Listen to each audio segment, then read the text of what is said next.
Wings gone, heads gone, game's gone. Welcome back to Motorsport 101.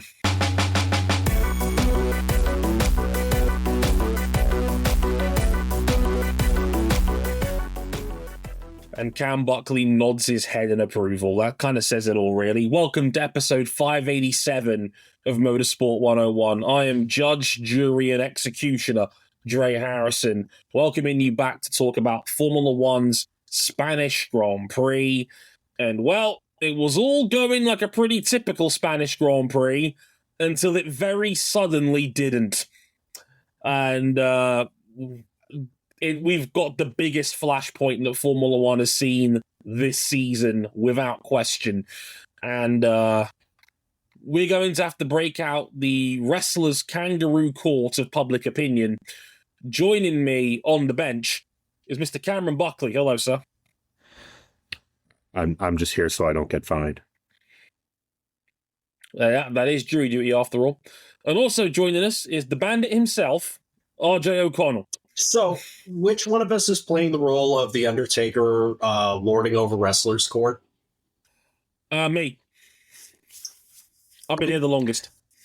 Permission to call the jury chat, Your Honor. Permission to have the judge, jury, and executioner do the Undertaker eye roll to prove worthiness of said role. Okay, that's perfect. Yeah.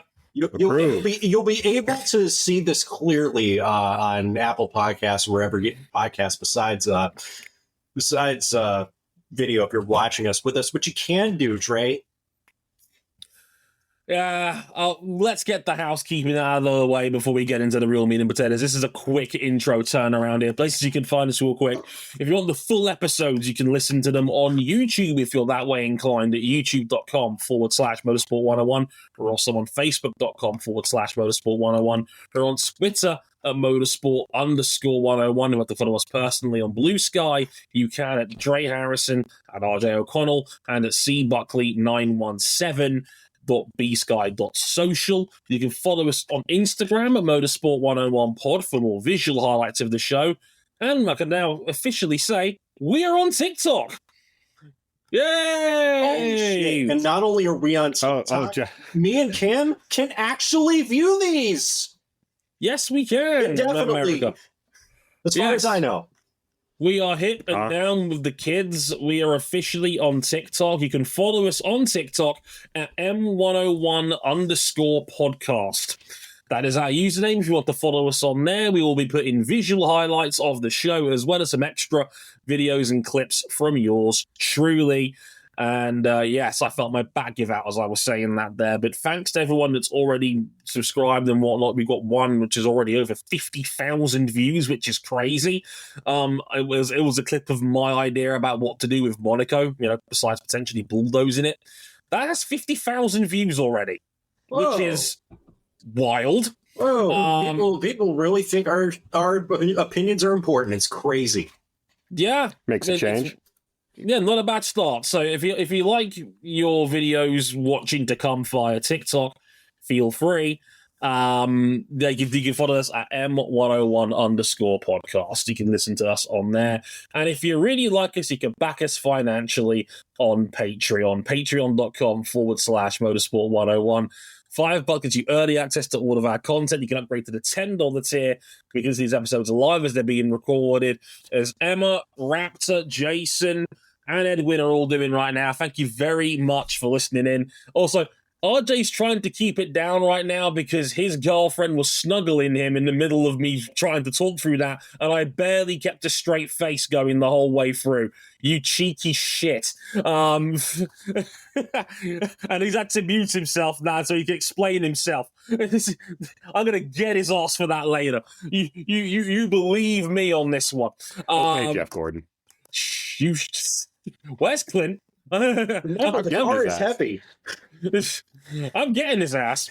Polyphony Digital Jeff Gordon can't hurt you. Polyphony Digital Jeff Gordon.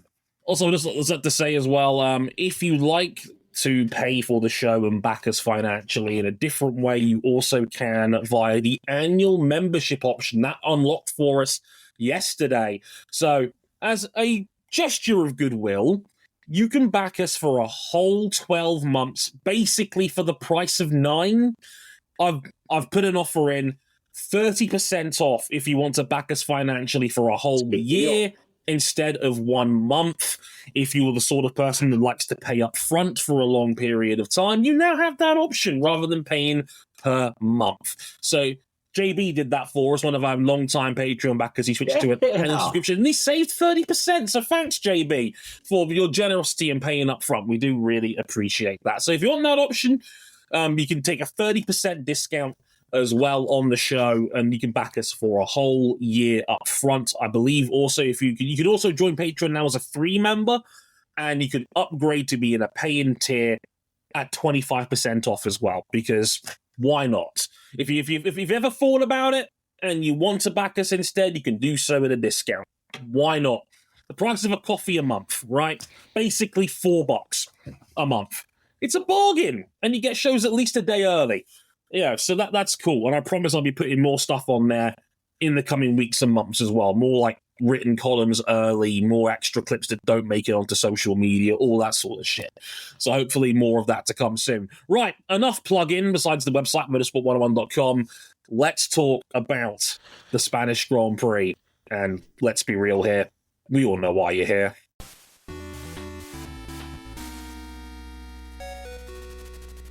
That's right. We all know why you're here. Let's set the table before Max comes home angry.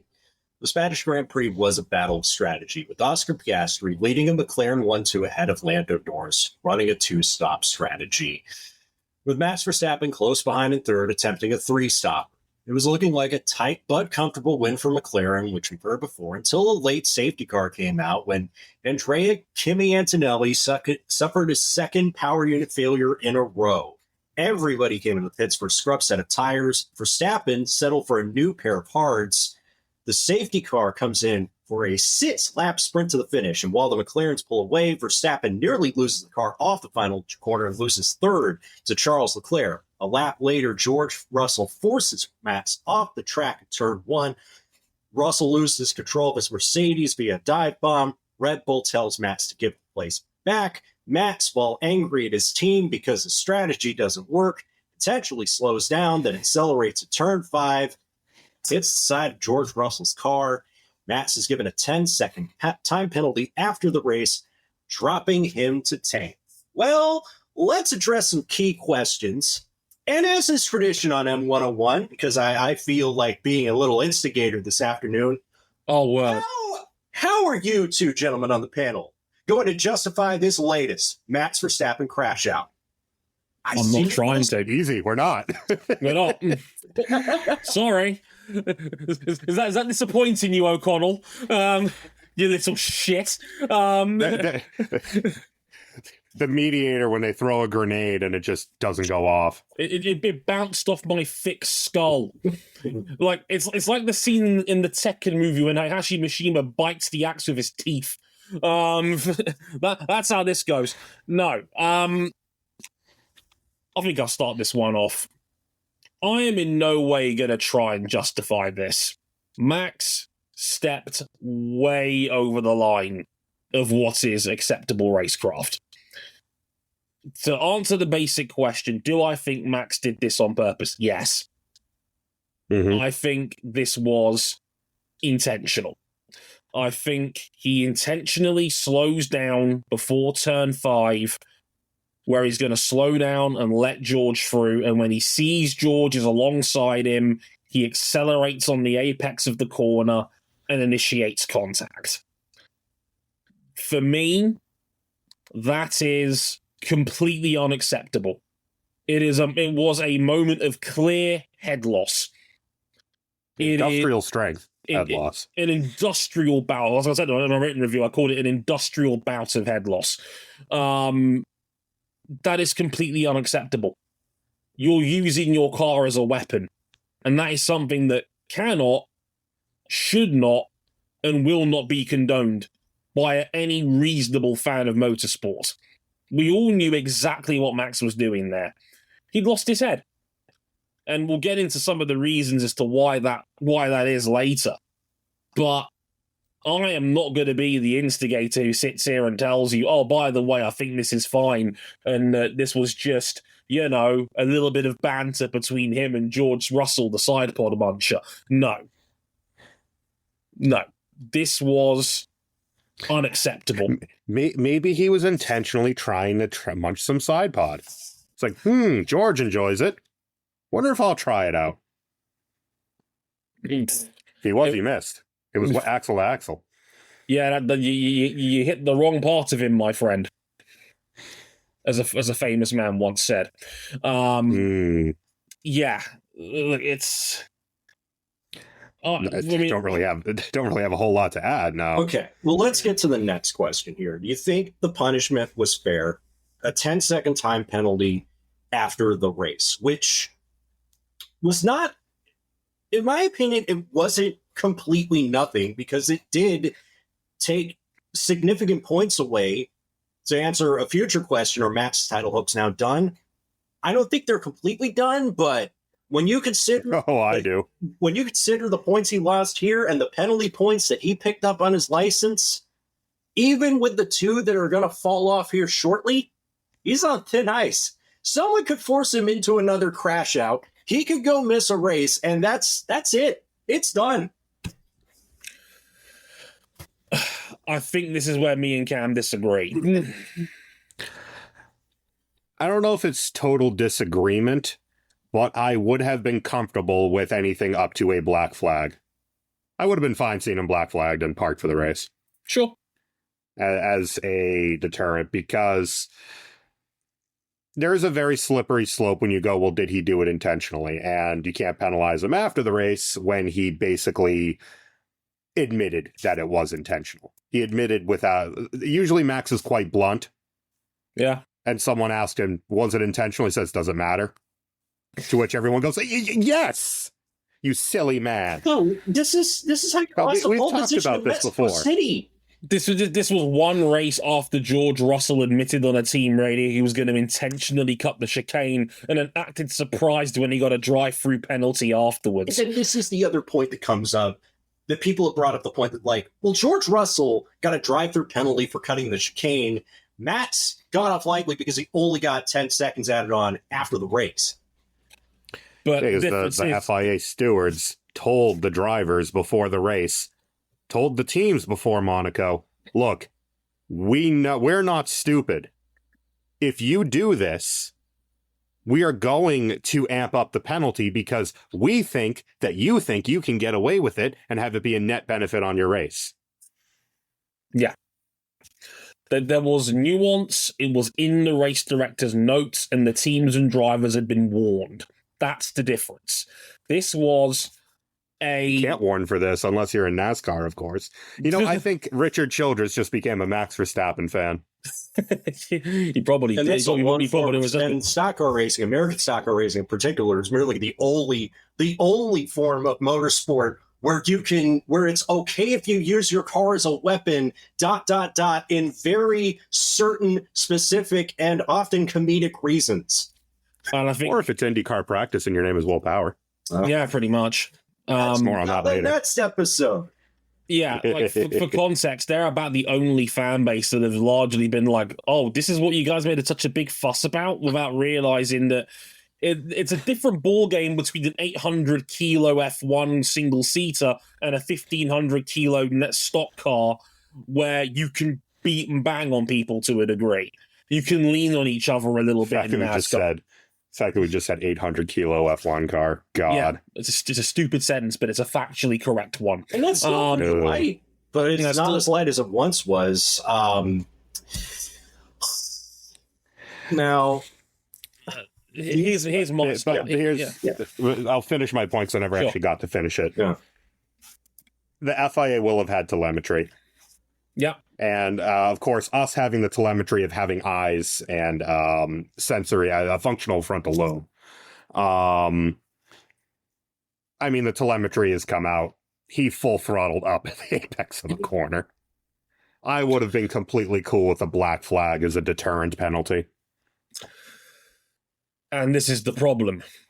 The stewards said in their report of this incident that they had seen the telemetry and they still only gave 10 seconds. This is my concern, and this is where me and Cam, I think we do disagree, but we also agree on one key element of this. If you think he did this on purpose, you have to be 100% convinced that it is. Anything less, and I don't think you can throw the book at him. As I've said on this show many a time, I use my argument of, would it hold up in a court? And I've done this on many examples because I think it's a pretty rational way of evaluating things. It's not perfect.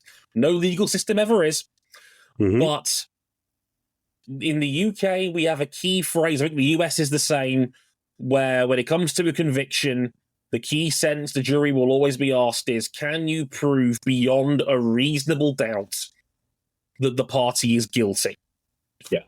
Especially the case in criminal court. Exactly. Now, I'll be real with you. As I said earlier, I do think Max did this on purpose. However, if the stewards could not come to an agreement on that, then they've done the right thing by only giving this a 10-second time penalty.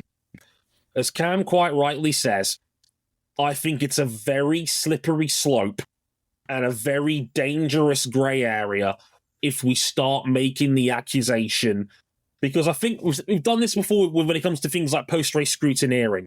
You assume good faith when it comes to evaluating how cars are put together, and I think the same applies for racecraft.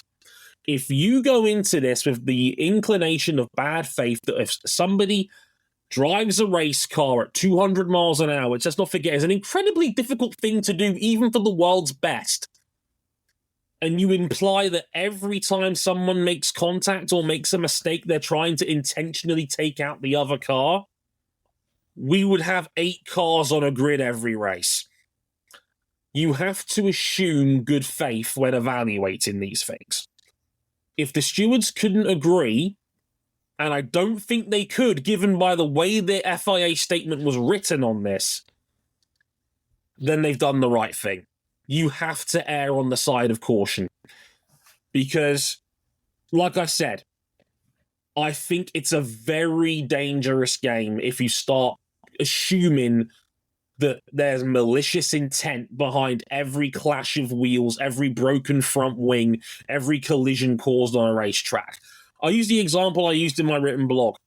Someone who's been arguably worse over the course of this season so far, Liam Lawson, who's had penalties, I want to say, in 4 Grand Prix this season. Yeah, it's been a drove like a wrecking ball in this one as well. It's been for Liam Lawson, man. He was very lucky to avoid a penalty for his clash with Alex Albon, the second one that broke Albon's front wing and ended his race. He was very lucky he got away with that one, because I think that was 10 seconds right there. And for those in the chat saying, yes, he is on 6 penalty points. He's on the second highest of any person in the field not named Max, who is now on 11 after this weekend's events. If we were implying that Lawson had done half of the shit he's done this year on purpose, he'd have been sat for a round by now.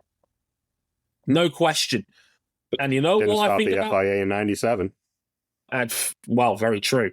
And let's not... And, didn't stop him in 06 at, when Schumacher parked it up at Rascas. And that's the thing. Clearly, those stewards were convinced that this was on purpose. And even if it was, we've seen other incidents in recent years that go against the idea of a black flag.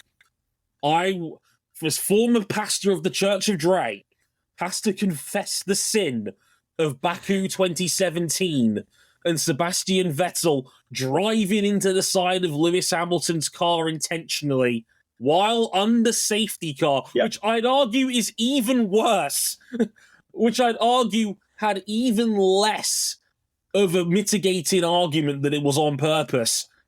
And that wasn't a black flag. He got a 10-second stop and go that day. He rejoined the track dangerously and hit another car a year later with Lance Stroll and he got a 10-second stop and go for that. Fernando Alonso last year in Australia, when he was basically found guilty of brake testing George Russell, got a drive-through. Yeah, it's all very inconsistent. And it's not consistent. And the thing is that I could make a case that all three of those I've just mentioned were intentional. Like, maybe more stupidity in the Vettel rejoining case, but he was intentional in his actions. I don't know what it's going to take for someone to get black flagged on a racetrack, right? And quite frankly, I don't want to know, given current stewarding standards. But take it from me. Here's the thing, right? Max Verstappen seems to have an appetite to instigate this stuff more than any other front-running driver. More than Charles, more than George, more than Antonelli, more than Lewis, etc., etc. Is it not then understandable why people would want to see an example made of him? I totally do. I completely get where people are coming from when they say, make an example out of Max, because in fairness, he's been like this from day one. He's always been this way. This was a guy who, when he made his debut for Toro Rosso back in 2015, was praised and criticized in equal measure for the boldness of his overtaking, the fact he was prepared to be more aggressive than any other rookie I can remember since Ayrton Senna, maybe since Michael in the mid to early 90s, and just the fact he was completely unrepentant about the way he drove a race car. He refused to apologize when he was running Felipe Massa off the road before, and that was before Canada that year, right? I remember this. Mm-hmm. This was and it's the thing, right? To a degree, we're part of the problem because a lot of us praised him for that. A lot of us was like, he's old school. I like him. He reminds me of Michael. He reminds me of Ayrton. We hero worshipped Ayrton Senna and Michael Schumacher. And let's not forget, they are two of the dirtiest drivers in recent memory. I'm old enough to remember a time where nobody other than Michael Schumacher fans were hero worshipping Michael Schumacher. I want to make that perfectly clear. This is a guy who parked his car at Rascasse to try and game a pole position. This is a guy that intentionally drove into the side of Jacques Villeneuve and was disqualified from an entire championship for That was making an example of him. Right.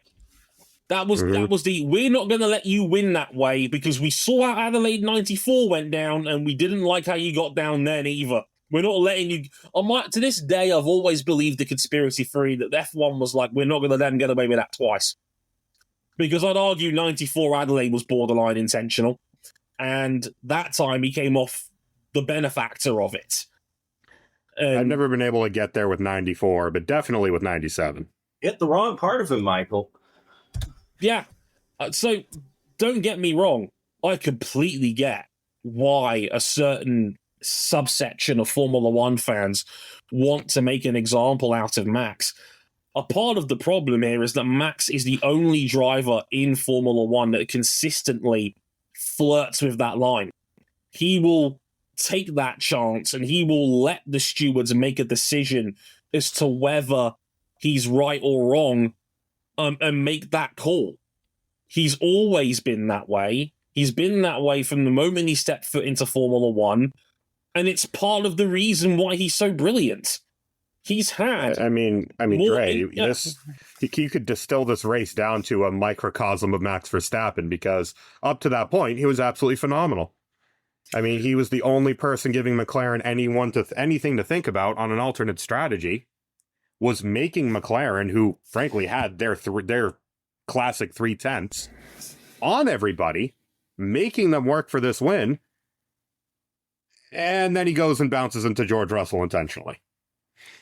It's such a shame because he threw away 14 points, potentially 14 points, at least 11 if he finishes fourth, even if you say that the Leclerc incident and he lost that one fair and square because unfortunately his team boned him, and we'll talk more about that in a little bit.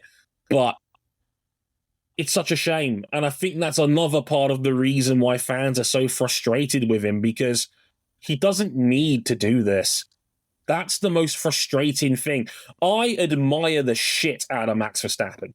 He is, as a racing driver, in terms of raw talent, he might be the best I've ever seen in a race car.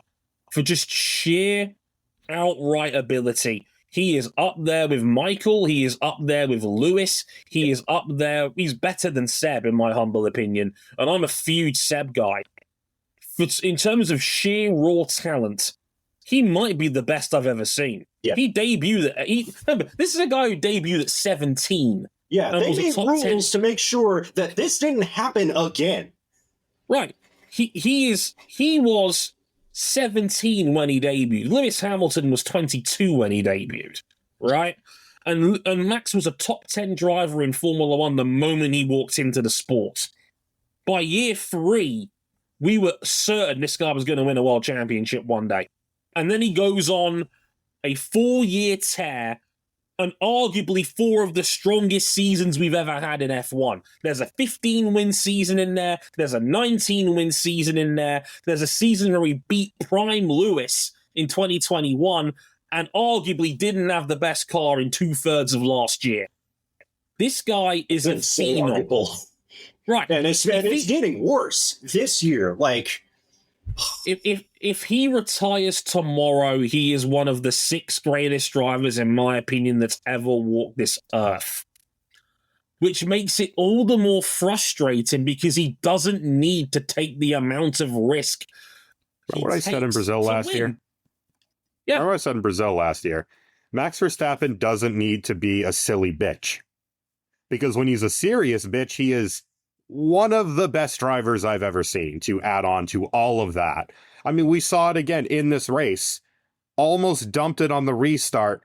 There are not many drivers on this planet or any other planet that would have held that car when he made a mistake and had to catch it out of the final corner on those hard tires. It was astounding. That's a Marc Marquez save. It was one of the best saves. It was a Marc Marquez save in a car. That's a Marc Marquez save. That's one of the best saves I've ever seen in a racing car. It's one of those moves. It's just like, remember, we thought Christian Rasmussen, we thought he had save of the year locked up at Indy, and then Max pulls this shit. But then, less than 5 laps later, he's just pulling public lobby garbage in real life. He doesn't need to do it. It's completely unnecessary. And what it's done is, I mean, the question is in there. We'll skip one question to go to the next. Are Max's title hopes done? Yeah. Probably. It's 49 points. He ain't catching that in this car.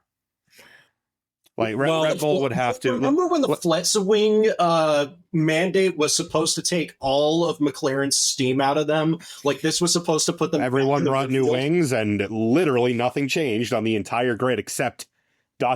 Sauber might be okay now. Oh my god! More on that later. But yeah, I was gonna say, let's not forget McLaren have won 7 out of 9 so far this season, and 6 of them have been comfortable. Oscar Piastri is 1 win away from overtaking Charles Leclerc in the all-time wins list. That is Charles Leclerc fans punching air right now. That is a damning indictment of how Ferrari has wasted a good portion of the Charles Leclerc era, the Leclerc. And they weren't satisfied with that because they're about to waste the rest of the Lewis Hamilton era too. Charles Leclerc's never had this. Yeah. No. Even when we thought he did in 22, Red Bull put that to bed real fucking quick. Does the Red Bull team have blood on its hands for how this played out? Okay. We're not going to take that one Verstappen superfan who says he now jokingly said he's trying to put the blame on Hannah Schmitz, because that's no. But I know that's not even the person who would have made that call. It's Giampiero Lambiase, I have that right? GP. Yeah. GP. The bald guy. Yeah. Who has been coming under Max's work wife at this point. Yeah. I've never seen him come under such fire lately. It's so late. Well, he gets it completely wrong. I have 2 minds of this. I think they should, in hindsight, they should have left him out. because he would have had a lap buffer with 2 cars behind him. I think that might be better off than putting him on the hards, because the hard was a complete dud this weekend. If you touched the hard tire, you were as good as dead. And for a 6-lap sprint, you're probably better off on 8-lap-old softs. But then the call comes. Now, what set all of this up was, on this restart, Max makes aforementioned save. He very weirdly gets mildly sideswiped by Charles Leclerc. Very gently. Nothing would have been worth a penalty, and it wasn't after the race. And then our friend and yours, the rules of engagement, come into play, because George Russell sends it up the inside and taps Max's wheels. Max has to bail out and take the escape road through 1 and 2. And then he flat-foots it through the escape road. Well, as long as you take the escape road, you're kosher. And then he gets the call. Max, let Russell through, please. Max goes off. Max just blew his fucking top. And this is like, it's weird because Red Bull preempted a penalty that was never going to come.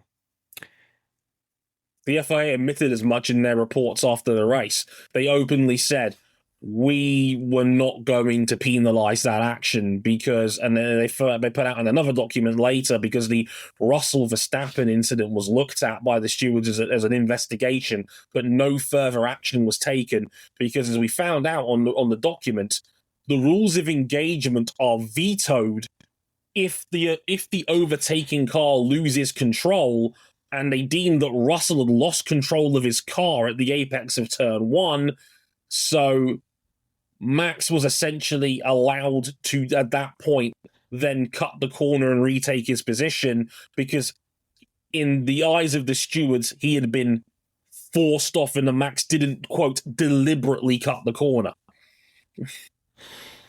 Now, the question I'm begging here is then, if George is overtaken illegally and he's forced himself in front and forced another car to take the escape road, why has George Russell not been hit with a 10-second time penalty for forcing another car off track? Because these rules of engagement are fucking stupid. No other racing series operates upon them, and we need to burn them to the ground. That's my short version. You realize how fucking stupid these rules are. And again, I need to preempt this. I am not justifying Max's crash out. Max's crash out. None of this is. It was industrial strength. You cannot retaliate. Maximum strength. Robitussin, maximum strength. However, that's the kind of shit you gotta go and like show your ID to pick it up on the counter.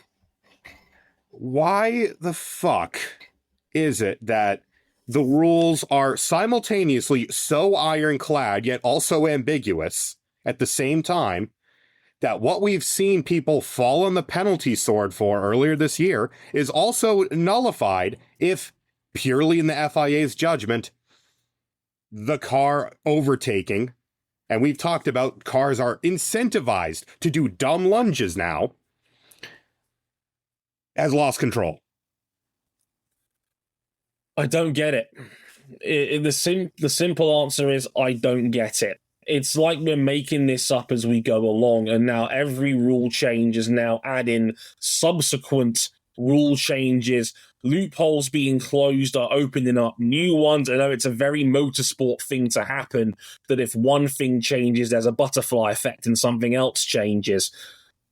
Like, by every letter of the law, George Russell should have been given a 10-second time penalty for forcing Verstappen off the track, because that is not allowed. What, as far as I'm concerned, if you've dive-bombed someone to the point where the stewards are admitting you've lost control of your car, and the opposing car, who has given you space, has been forced into leaving the track, that's forcing somebody off.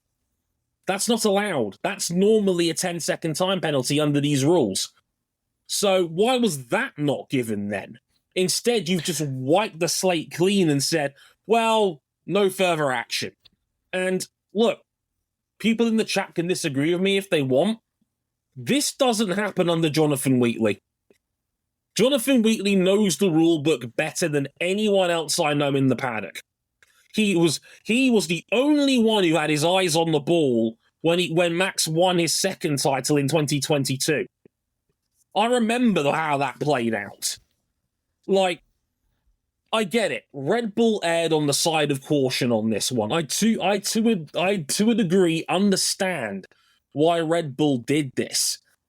But you've got to remember, they already got this wrong once earlier this season in Saudi Arabia when they didn't tell Max to give up the lead. And that was far more blatant by the letter of the law that he cheated by cutting the chicane and keeping his lasting advantage by keeping track position. And they didn't tell him at that point to give the lead up. So if people want to say, like, oh, you know, Red Bull played it safe, it's bullshit. They've gotten this wrong twice this season. They've made the wrong decision on this. I'm sorry. I don't necessarily think they have. I don't think the rule book is clear because the rule book is simultaneously super ironclad and completely ambiguous. But you're a team that's built its culture in letting the stewards flip that coin. That's been the consistent stance of Red Bull for years. What had them change their mind on this occasion? Because if they got a 10-second time penalty, which Max then caused them to get anyway, then they were effectively going to lose all their points. It might as well have been a DNF. This is the second time they've The only reason it ended up that way is because Max lost his fucking head. Oh, yeah. And like I said, Max the illusion of free choice. Right. I get... All right, Mr. George Carlin. I see what you did there, right? But at the same time... Get the fuck out of here! At the same time, it is not just Max's fingers on the smoking gun. Red Bull have to take a degree of accountability here because they were part of the problem. They made an incorrect decision, and instead of telling Max to calm down and just let him drive the damn car, they're telling him to give up a position he never had to concede, and you set him off. Like, you as a team have failed to recognize the situation, and all you've done is you've poured kerosene on Max's fire. And again, I say this wholeheartedly. None of this is justifying what Max did. You cannot retaliate in incidents like this. Retaliation is when 9/10 of the law go to hell. But I do not think Max is 100% to blame for how we got here. Everybody is part of the problem. The stewards are part of the problem for, in my opinion, not being fully committed to saying Max did it on purpose. Because let's be real here. They were sneaky. They only gave Max a 10-second penalty, but they also gave 3 penalty points, which is not what they normally do for a causing a collision penalty. It's normally 2. They gave 3. That's at their discretion. I think that was the steward's way of saying, we think you did this on purpose, but we can't prove it. So we're going to throw an extra point in your way, put you on 11, and say, if you breathe out of place for the next 2 rounds, you're now going to be banned for a race. They knew what they were doing, in the same way that Mike Webb in MotoGP gave Valentino Rossi 3 penalty points when he took out Marc Marquez at Sepang in 2015, knowing Rossi was already on 1 and 3 meant a back-of-the-grid start. MotoGP have different penalty point rules compared to what Formula 1 has now. That's sport, why I don't... You got 4 for a back-of-the-grid start. I don't think you can account for wishy-washy stewarding. And that's fair. Would the situation be better with Wheatley? Absolutely. I'm one of his biggest fans you'll ever meet. I think he's just as big a departure from this team as Adrian Newey is, and people can fucking cry on that. He was part of the operational genius that made Red Bull a wrecking machine when they did not have the car to go out and win consistently. That gave them the ability to go and pick up the pieces when the Mercedes of old would falter. But I also think the steward, it's black and white in that if your car is on the inside, if your car is at the apex and you are front wing to wing mirror, it's your corner, and whatever happens there, you're kosher. Unless we consider that, in our opinion, you lost control of the car. And there was a full-blown discussion in 3 different servers I'm in. One of which being ours before I got shadow banned for the day because I can't keep my mouth shut. I'm a moderator anyway. I'm a moderator too. A classic. At least I didn't try to appeal to anyone's humanity like King. Yeah, look, King's going through a very tough time right now. He's a Knicks fan after all. I never thought I'd miss that bald man. I think what really would have helped the Knicks was committing to that starting 5 harder. Yeah. Anyway,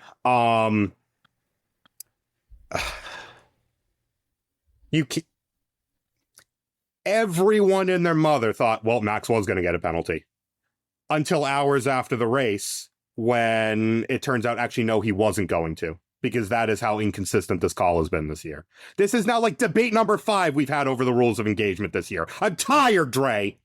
Look, listen, I understand why you're tired. And look, wrapped it in the chat. No, they did not say that Max did it on purpose, because if they did, they would have said, we think Max did this deliberately. The stewards have words. They can use them. They are grown adults. They have an extended vocabulary range, and they can use it. Saying someone is wholly to blame for a collision does not talk about the deliberation of intent. Those are 2 very different things. I would like to make 100%. That abundantly clear. I'd now like to see a steward's document that just reads, nuh-uh, end statement. My brother in Christ, yeah. Yeah, it's like I want one that reads, we blame Max Verstappen on the account of oopsie daisy. There was no oopsie daisy here. That ultimately is the question. And look, they gave him a 10-second time penalty. It more or less amounted to a DNF. He got 1 point. Season's done as far as I'm concerned with Red Bull. Now it's just a question of whether Oscar Piastri is going to keep kicking Lando Norris's ass. The constructors and all this Ferrari are now second in the constructors with that log cabin of a car. Yeah, they jumped up 2 spots after this race because Charles had his second straight podium. Going up and Red Bull have 1 car. Yeah, like the way I see it, no, the constructors has been done for about 5 rounds already because McLaren's the only competent team with 2 elite drivers. Dre. And that's been the case. They're about to win the constructors title earlier than Ferrari did in 2002. Oh, absolutely. They're about to win it the earliest that anyone has since McLaren themselves in 1988. Look, there's no doubt about it. They have the best car, and they have 2 of the 5 best drivers in Formula 1 right now. No shit, they're going to win it easily. No one else is even close for a partnership right now. The drivers is probably done. Dre, the last time someone will have won it as early as they are tracking to, we don't know if it will actually end up that way. We were in our last turbo era in F1. Oh, yeah. The only matter is now... The only matter now is whether it's going to be Piastri or Norris. And I think a lot of that is going to boil down to qualifying, because I don't think there's much in it between them race pace-wise right now, but I think the person in front is going to have a significant advantage because the other guy is going to have dirty air and he's not going to get optimal strategy. So whoever takes these cars can't pass worth a fucking damn these days. No, they can't pass each other, so whoever wins the race to turn 1 is an immediate 80% favorite. Unless I think Piastri is a little bit more likely to call his own number, like we saw in Imola. Norris, I just generally don't think is that kind of driver. I think he trusts his team and just goes with it. Piastri, as we saw in Imola, is a lot more likely to take the bull by the horns and go, I don't think this strategy is going to work. Do something else. And that might end up being his detriment, like it was in Imola when he finished 3rd when he could have finished an easy 2nd. By the way, you know how crazy it is that you have a small pocket of people that are just like, oh, please, if the McLarens do what Nico and Lewis did in 2016, it'd be so funny. And then other people in that same pocket are just like, yeah, but neither of them have that dog in them enough to do it. They're not. Yeah, because all that was in 2016 was 2 people who hated each other just enough to be willing to do that at that point. And that was year 3 of them breaking team policy, breaking the rules, using fuel mixes they weren't supposed to use. Getting guilted by Niki Lauda. Yeah, like this. And Lewis, why didn't you just pass him around the outside? And Niki just goes very quiet. And Niki was already... He was absolutely correct. Yeah, and Niki was lying for his mans on multiple occasions by then. We were already balls deep in hate watch by 2016 with those Toto three. Wolff was willing to pay those guys not to show up to work the next year, dude. Right. Like, real talk, in the grand scheme of things, these are 2 very sensible young men. Yeah. There's nothing wrong with that, but it's bad for our entertainment product. That's all I'm saying. We've all been begging How for dare you? Dare you of self-preservation? We've been begging for them to reach that point in their professional relationship. They're not going to. All bets are off. I hate you. I can't stand you. I'm going to do everything I can to ruin your season. On the scale of aggression, Lando Norris is a puppy and Oscar Piastri is a puppy with a knife. That's as far as it goes, and that's still like a 3 out of 10 on the grand scale. Puppy doesn't have thumbs. That's the problem. That's the problem with them fighting Max sometimes, because Max is a rabid Rottweiler. Yeah. Well, and sometimes a little bit too rabid. So to put a bow on this, Max has got an anger problem. It's not the first time he's descended into the red mist when things aren't going his way. He's lucky he got away with this one, relatively speaking, relatively light. He's lucky he has the universal respect of a lot of people as a racing driver. Otherwise, he would have been carpet bombed for a lot of this, because there are just as many people out there defending Max's actions as they are criticizing them, because he is the anti-hero. He is Stone Cold Steve Austin against the authority. He is Randy Orton in heel prime 2009 when he punted Vince in the head, kissed Stephanie McMahon, and tried to get the whole company shut down. People like that shit. And you got to remember what I always say. Sports fandom is built on hatred. We are not going to look at this in a completely objective manner. That's what sports is all about. Whether we like it or not, that is how it's going to be assessed. If anyone wants to argue with me on that, take it with their mother. Dre, we had hashtag like ethical wheel going on Twitter, and someone posted Massa versus Kubica. Fuji 08, and I'm just like, guys, hang on, that's what you call ethical, and that whole fight is, you willing to die for this corner? And somebody is. Bet. I guess if it's mutual, then like, of course it's ethical. Those two might as well have taken Daiichi Curve down at 1 the way they were abusing track limits. It's like saying the Germans in the Soviet army was ethical war. Because they were all mutually assured in it. It's Darby Allin versus Spike Dudley in a game of who dies in a wrestling ring first. That's what that is. I will race wheel to wheel with Max Verstappen after his engineers told him to give up a position for your phone number. Who was your professor of ethics? Dr. Giroux? Fuck out of here. Hey, speaking of head loss, gentlemen, Nico Hulkenberg just finished 5th in a quote-unquote Nick Sauber. Driver of the year so far. Driver of the year so far. Clear? Sunday was a huge your goat is washed day. Oh, yeah. If you're a Max Verstappen fan, your goat is washed. If you're a Lewis Hamilton fan, your goat is washed. You got beaten straight up, no shenanigans, by Nico fucking Hulkenberg. You got beat straight up by the in a Sauber. Korea 2013 regen, baby.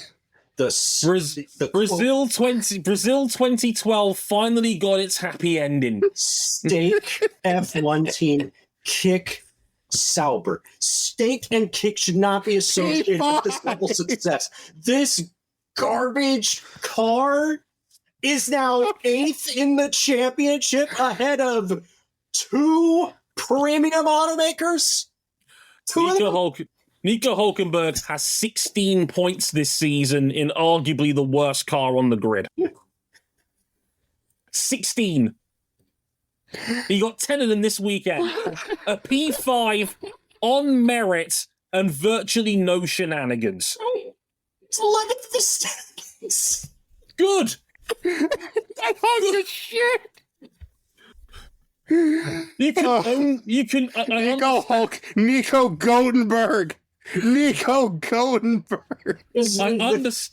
I understand why my colleagues are losing their minds, because you can only laugh at how stupid this is. The car is a log cabin on wheels. Their sponsor just signed the evil regen of Charlie Moist Critical, who lives in a dirty house and hypes it up as like, we just signed the biggest streamer in America. He's dealing with. He's been signed to live in J.K. Rowling's house. That's what that is right there. Asmongold and J.K. Rowling would get along just great. No, and look, Sauber have been criticized for being poor strategists and having a shit car. It all came together this weekend. Let me make that abundantly clear. Sauber did have upgrades this weekend. They looked very good. Gabriel Bortoletto was unlucky not to be in the points as well. They tried to run a one-stopper with him. The medium tyre couldn't hang on. But Hulk did, I think it was a 35-lap medium tyre stint in the middle of that race. Got the lucky break on the safety car. Was on softs when it happened. And then had the raw speed to beat Lewis Hamilton straight up off the final restart. P6 on the road, P5 after Verstappen's penalty. That is the drive of the year so far. Hulkenberg was absolutely sensational. I've been saying for years, that man is a serious racing driver. And he's been overlooked year after year after year. He's an old man now in this field, but Unk still got it. He's having a Unk never lost it. Unk got kicked out of this sport. He never lost it. That's my Le Mans winner. And you know what's funny? His qualifying, which is normally his ace in the hole, has been nowhere near as good this year, but his race pace has been stunning in that car all year long. And he's always made up for it. And like my colleague Jake Boxall-Legg does the driver ratings for Autosport. He doesn't give out 10s very often. He gave a 10 to Piastri for this weekend because he was basically perfect, qualified on pole by 2/10 and then led lights to flag. And he gave a 10 to Hulkenberg, and he even said in the notes, I would normally dock him for losing the qualifying match to his teammate, because Bortoletto did qualify in 12th, by the way. It was a superb single-lap effort by Gabriel Bortoletto. Well worth a shout-out there. But he said, Hulkenberg's race was so good, I don't care. I'm giving him 10 anyway. And rightly so. Hulkenberg just finished P5 on merit in a goddamn Sauber. It's 2013 all over again. You know what he's doing? He's ruining their tank for next year. Hulkenberg is going full Joe Milton. Sod your tank. Because players don't tank. And then we talked about the value of Jonathan Wheatley. He's been there for 9 races, and this already looks like a better run Sauber team than it did. It couldn't look much worse. For years prior. That is a man who knows what he's doing. I've said it before, Jonathan Wheatley is the best sporting director in the business. He's going to be an excellent team principal when Audi put the badge on this thing next year. Yeah. They already look like a better, well-run machine. And you know how I know this? Their car is still bad, but they are still maximizing the opportunities to score when they're presented, and they've done that twice this season already, and that's why they've got 16 points, more than they ever had last year. All I'm saying is all the talk about that 2026 Audi power unit, that outer unit, that I really hope that is just the sky is falling hyperbole for everybody's sake involved. It's crazy. They are now 5 points ahead of Alpine, who, really just need the kind of tough love leadership that only Flavio Briatore can provide. Wait. Oh, no. Well, Flavio Briatore isn't pleased with Colapinto's performances thus far. My brother in Christ, you made the sandwich. And you dunk it in you put your hand down into the marinara sauce, and you take the sandwich and you take a bite out of it, just like, oh, it's just marinara sauce. We're now going to get Argentinian hate mail. To bring it in a bit, we did have one for your car because Lance Stroll was forced to withdraw in the end of the Spanish Grand Prix due to a wrist problem. He is now out indefinitely after undergoing wrist surgery, Dre. And, default Lance Stroll, this is not his first injury that he's had to overcome. Remember, it was a couple of years ago, hurt his wrist. Likely was going to be touch and go if he was going to start the season at Bahrain, but he grits through it, has a very good race. Dre, talk to me about this one with Stroll. It's a strange one. I mean, he was pulled out of the weekend on Saturday night after qualifying, a few hours after qualifying had finished. There was already a Andrew Benson story at the BBC doing the rounds, basically saying that Lance had lost his rag after being eliminated in Q2, and saying that Lance was upset. There was rumors he was smashing up the joint in terms of equipment. Well, we don't know whether that's true or not. Aston Martin has denied the full account of what has happened in that, so someone's bullshitting. Don't know who. You be the judge at home, kids. What we know for sure is that Lance Stroll missed post-qualifying weigh-ins, as parc fermé inspections do. You're meant to go through the pit lane and have your car be weighed after the session is over.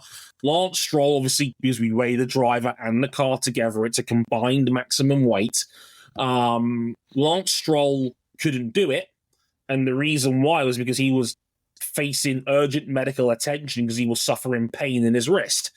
It turns out that it was recurring pain, according to Aston Martin, stemming back to the injury, as RJ alluded to, back in 2023, where he had the bicycle accident and he, broke a bone in his foot, broke bones in his wrist, got it out anyway. So it turns out he's been suffering recurring pain in that wrist for the last 6 weeks since then. The FIA ultimately gave Aston Martin a warning for missing the weigh-in because they were like, okay, we understand why. It basically boiled down to, you should have just told us first and it would have been fine.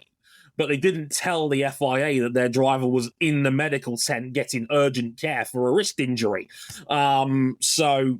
Yeah, and of course, because Lance Stroll was pulled from the weekend later that night anyway, it was punishing the team was kind of redundant at that point. So I think common sense basically just prevailed on this one. It's like, no, we understand why you did it. Driver safety is paramount, but just tell us next time. There is procedures. They're there for a reason. We don't know when Lance is due back from this. I'm lucky I have the blessing of producing the JO and F1 podcast.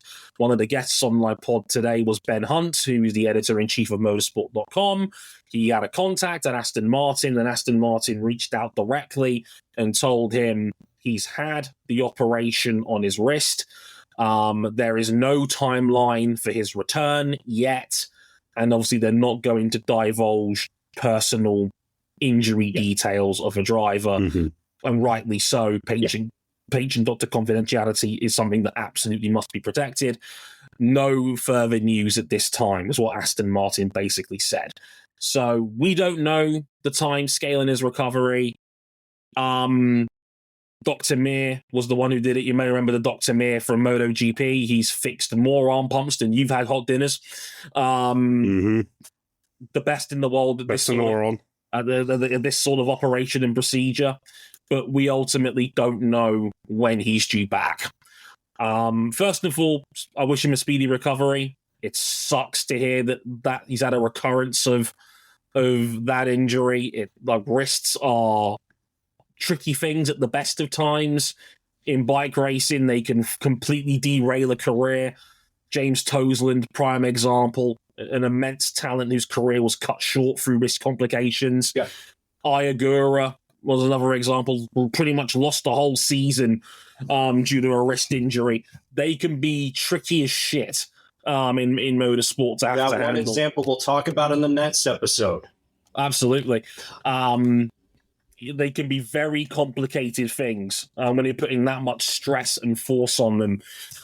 And of course, because we are the bloodthirsty, newsworthy Formula One heathens that we are, the talk immediately obviously goes to who could replace him.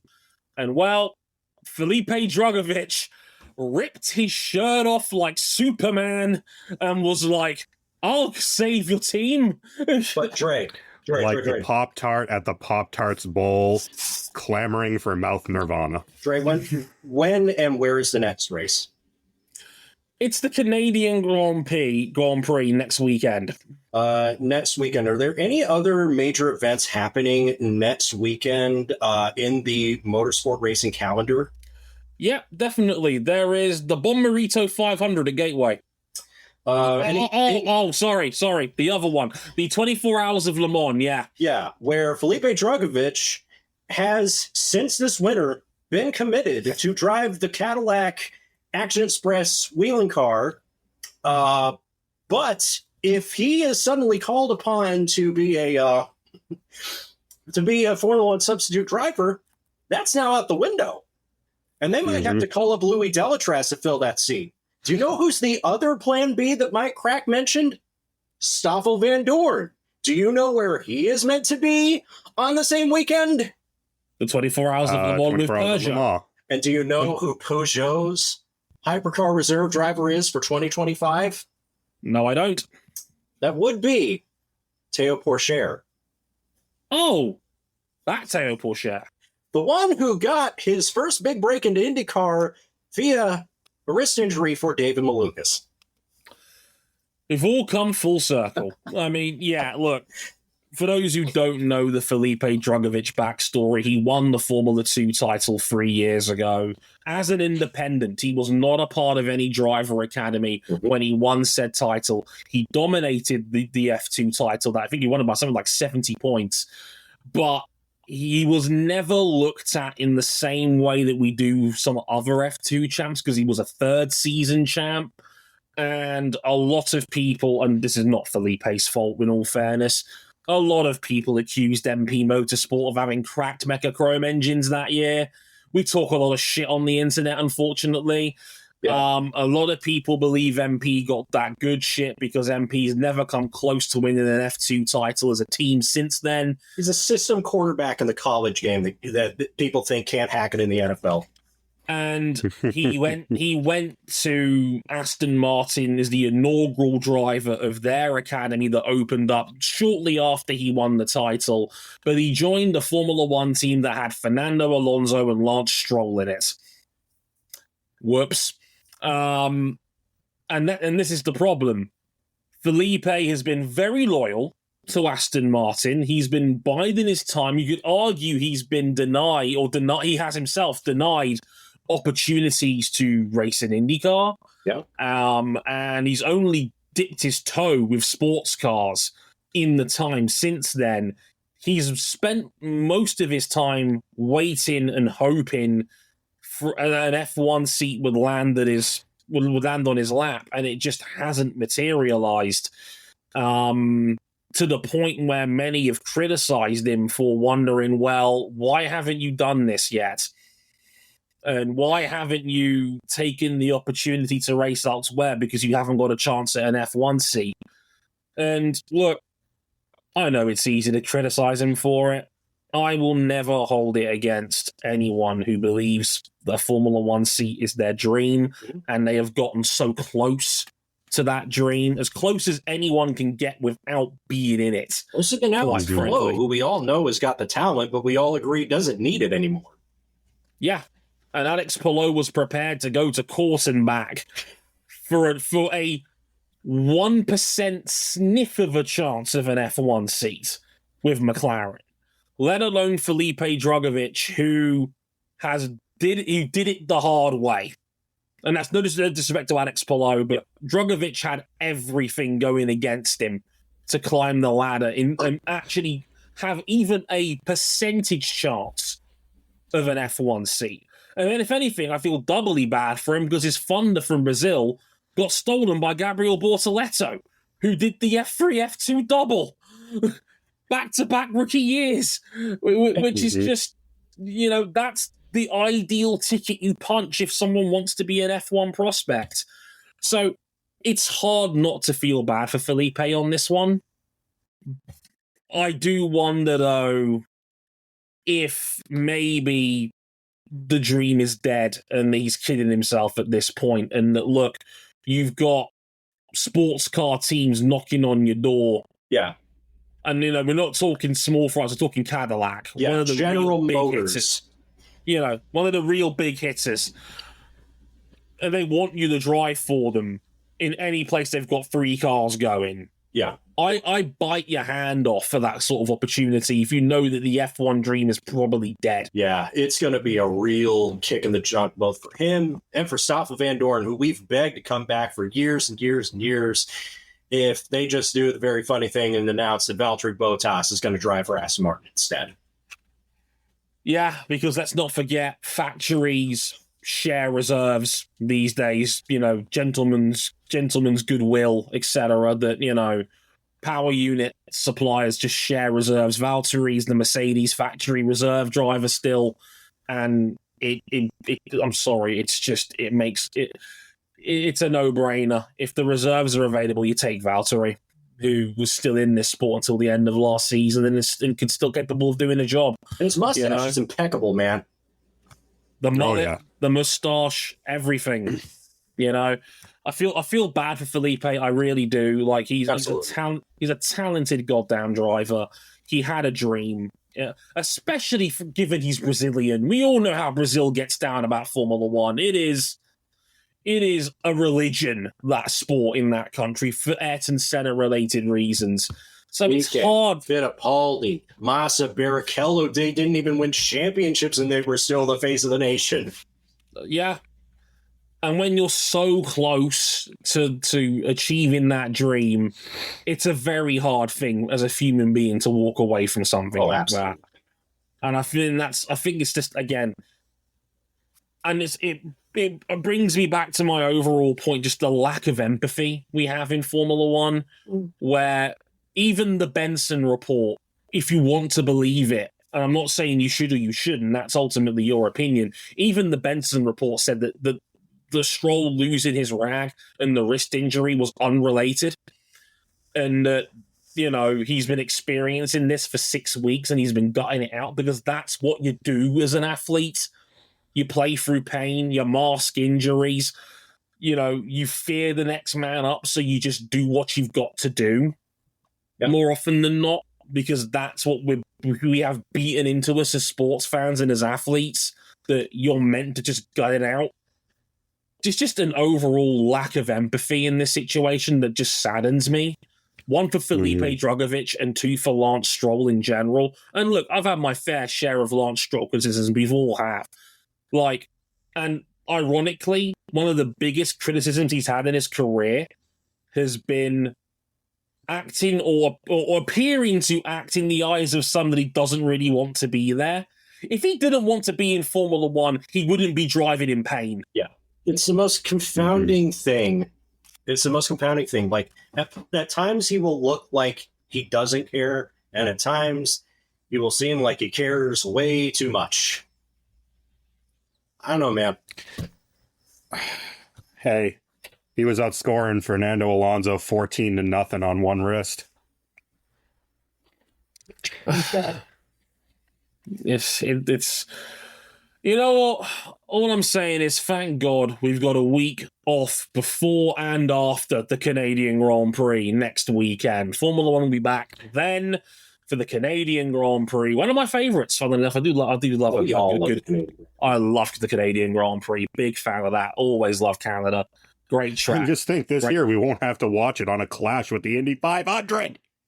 Thank Christ. You insane, man. Thank Christ for that. F1 will be back in a couple of weeks' time. We've got an IndyCar episode coming up later this week as well, talking about the streets of Detroit. But F1 we're taking a week off. We'll be back in a week and a half's time to talk about the Canadian Grand Prix.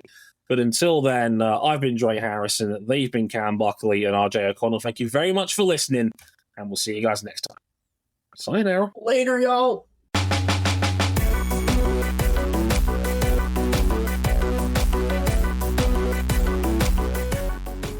Still, could be worse. How could it possibly be worse, Cam? Could be bricks worth building those Mercedes engines. 3 in 3 weeks. Oh,